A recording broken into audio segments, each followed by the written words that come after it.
Hey guys, and welcome to another Schematics update. This time we want to talk about Planet Coaster Vintage Pack. Again, I know, you will say, but Adfo, we talked about the Vintage Pack for like 15 times in the last couple of days. I know, but this time it's special because we got Bo from Frontier here. Hey Bo. Hello, I'm back. Welcome back, how are you? I know, I haven't talked to you guys in forever. I'm so excited to talk to you again. I'm good, thank you. It's really busy, but good busy. And yeah, I'm just excited to talk more about some Planet Coaster stuff, of course. The game that's dearest to my heart here at Frontier. Great. Also, I have Blind with me. Hey, I'm like 75% awake, which is enough to function. They should know by now that every time I'm on the stream, it's too early for Blind, so... It's always too early for Blind, honestly. Yeah. Fair enough. Okay, so let's start with the questions. We have a couple of very serious questions here. Oh, no. First one, how long was the pack in the planning? That's a great question. The first draft, so to say, of the pack was in the works from like Q1 onwards. Ever since then, it's basically evolved and, you know, you have the initial ideas and then you go, oh, you look at the community. What does the community want? Okay, we'll go back, change it. So basically a little bit before studios, I would say, we started talking about it and planning things out, and then it's just kind of evolved from there. And we chose like early July for a release date because it gave us enough time between Jurassic World Evolution and also making sure that we had enough big bug fixes that we wanted to put into the free update as well. That's why there's a bit more time between these two. Yeah. So just out of curiosity, like when you guys go to make a pack, what is kind of like the process for coming up with the ideas? Like how's the pitching process work? Could you walk us through it? I can try. I'm not part of the first pitching process, of course. Like that's from the dev side. We come in I guess the second round you would call it, when they're like, what is the community feedback? So roughly it's like you come up with an idea that's based on our own wish list. So what the devs want for the game, what is technically possible, what is optimal for the game, like that sort of stuff.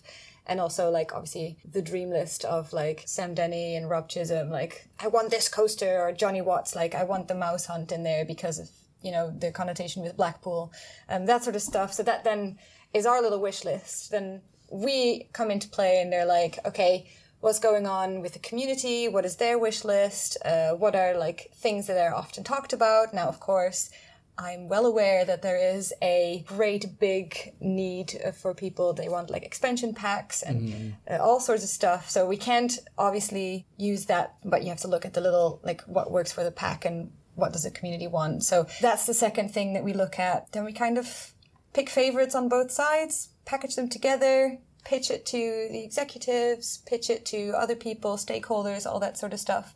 And then we see, you know, this is the outcome, we finalize it. And then sometimes during that process, there's still things that are being changed or added in, depending on what's either going on in the community or what's going on with us. And that's kind of how it comes together. And usually, or at least that's what happened with previous packs, or even like updates last year when we did the big summer updates and all that stuff. Every now and then we'll go, oh, we can't do this. And then, you know, someone will have this like moment of genius and they'll be like, oh, but we can. And then suddenly we have scenario editors or suddenly we have, yeah, exactly. Like that sort of stuff. So sometimes during these like processes, we also like find resolutions for older problems. And that's why sometimes dates get pushed. So that's why we don't always announce things way ahead of time, because you just got to be a bit lenient with these sort of things. But that's kind of a rough process for you, if that makes sense. So this is kind of a fun one.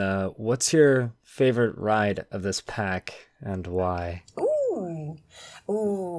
There's a whole bunch of rides in this one. Yeah. I was doing the announcement article a few weeks ago. I knew the big sort of view for the pack and I knew what was coming. I just sometimes, you know, devs are like, oh, we'll do this as well. And like things get added and I'm like, oh, that's great. And then I looked at this one and I was like, 8? What? What's going on? How did you guys do this? So lots to choose from. But I think from a nostalgia point of view, the Centrum is my favorite because that was the one that was on the sort of carnival fairground thing that was really close to where I grew up. So that's the one that I would look at as a kid and go, that's really scary. And then I was old enough to go in it, and I was like, that's awesome. And I'm now throwing up. But yeah, I really like that one. And it looks really cool as well, like lots of detail in it. And I don't know. It all looks really good, to be honest. How about you guys? I think we both came to an agreement really quickly on this one, and that was we love Ace's Sky, the bobsled coaster. Yeah, that one's cool too. It's interesting because I've never had the chance to ride one, but it was always one of my favorites to build in the older games. Yeah, there's actually one in the Efteling, and we're going there like again with the community this weekend. Yeah. So I was thinking about it, but yeah, I heard from someone else today in the community. They're like they might tear it down because it's too much upkeep costs. But it's such a shame because it's a really it's a big staple in that park. It's one of the oldest coasters there, so I hope they keep it open for a little bit longer. But a good choice, good choice. The next one is very serious, for me at least. So, can we hide the clowns from the catalog? Are you scared too? Yes. Me too! I hate them so much. I'm so sorry! So I went down to talk to... I don't remember who it was. I think it was one of the producers. And I was like, is this pet going to have clowns? And they're like, oh, I don't know, but it will have trapeze artists. So I was like, oh, great. I love trapeze. You know me. So that's good. And then I got the screenshots a few weeks ago. And this big mask, this big Luna Park inspired face. And I was like, what is that? Why? And I had a similar reaction. So I do apologize. I don't think there's a way to hide them specifically from the asset list, but I might put in a little request on your behalf, if you don't mind. That would be nice. Really and sorry. I have a note here. If no, who do I send my psychiatrist bill to? Definitely to us, probably. I got your email address. Yeah, exactly. Make use of that. Make use of those frontier connections now. Oh my gosh. No, I apologize. I had a similar reaction, but unfortunately, I think we're in the minority here at Adfo. Oh, yeah. I'm afraid of that too. Yeah. Oh gosh, they're awful. This next topic we have here is actually reaching back to old topics from before. This pack is kind of screaming for a seaside or a beach map. Is there any chance that in the future we could see more maps or biomes added into the game? It's the pier screenshot that did it, wasn't it? Yep. Yeah, I know. I love that screenshot as well. So actually that screenshot that pier was made with a lot of the Western wooden pieces, and then it had the vintage fencing around it and stuff. So I'm gonna have to be a little bit of a bearer of bad news here. So don't shoot the messenger, please. We want to answer a little bit more questions from the community of like future expectations and stuff. So that's something that we are currently looking at, and I'm working with the dev team to sort of create a list of things that we can answer on the forums and on the Reddit and, here with you guys and stuff. So that is coming, just so people know. But for the biomes specifically, we don't have any more plans to do any further biomes. It's quite art intensive, and we currently don't have the resources to do so. Sad face. I'm so sorry. That's fine. But I do agree. It would have, it fits really lovely within the vintage atmosphere. And, never say never, but we are still aware of this sort of sentiment. And hopefully we'll have something else to ease the pain at some point in the year. Oh. So next one, you talked about bug fixes earlier, and I'm asking myself, I don't know if you know about these nasty advanced No, we move tools. we do, I know. And I wanted to ask if that's fixed. It's not fixed for this one, but it's one that we're still working on. It's a really tricky one for some reason. We have programmers on it, and they're looking into it, and it's fingers crossed it's going to be fixed, but unfortunately not for 1.7. It's a high priority one for us as well, so hopefully soon. That's great news. Another question, since this park from the screenshots looks really amazing, are you planning to release the park on the workshop? Is this the one from the pier screenshot that you're talking about? Yeah. It's quite a heavy park to load up because it has a lot of pieces, but I think that's a really good suggestion, and I have sent this question to the producers as well, so they told me they're going to look into seeing if they can upload it separately, because I think it would be nice for people to have a play around with it as well. I know a number of people who've brought that question up independently, saying, hey, could they do that?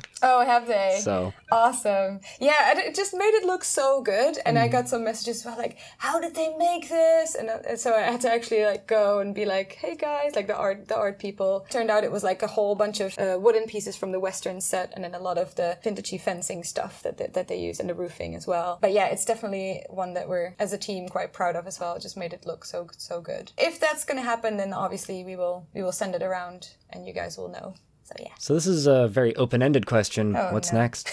You have to do this to me every time. Put my community manager hat on and go, I can't talk about what's next, guys. you know, Vintage is coming out tomorrow. Super exciting for us. Of course, internally, we have thoughts and ideas, and we still have a dedicated team working on Planet Coaster, as I said before, with the bug fixes as well. That's some things are still ongoing, and then there's still ideas, obviously, that we want to realize. The first priority this week will be to monitor the Vintage release with 1.7 coming out, because there's a big free update attached to the Vintage pack as well. I mean, I have the changelog in front of me. Yeah. It's 3 pages long, just so you know. So there's a lot going in there, and a lot of bug fixes and a lot of stuff. And then as soon as we have a more, you know, clear picture of what's next, then I'm pretty sure there's going to be a next. I just can't tell you what. Are you guys excited to play the pack? Definitely gonna mess around with it. We are. I mean, I will definitely have a look. Blind doesn't want to talk. I think Blind needs an energy drink. I'm tired. I need coffee. That's actually a very good point to close here. Thanks a lot, Bo, for being here. You're so welcome. Thanks, Blind, for getting up so early. And thanks to you guys out there watching our videos. If you really enjoy our videos, you may want to consider heading over to Coffee to buy Blind a coffee so he's not sleepy anymore. Anyway, guys, thanks a lot for watching again. See you next time. Bye. Peace out.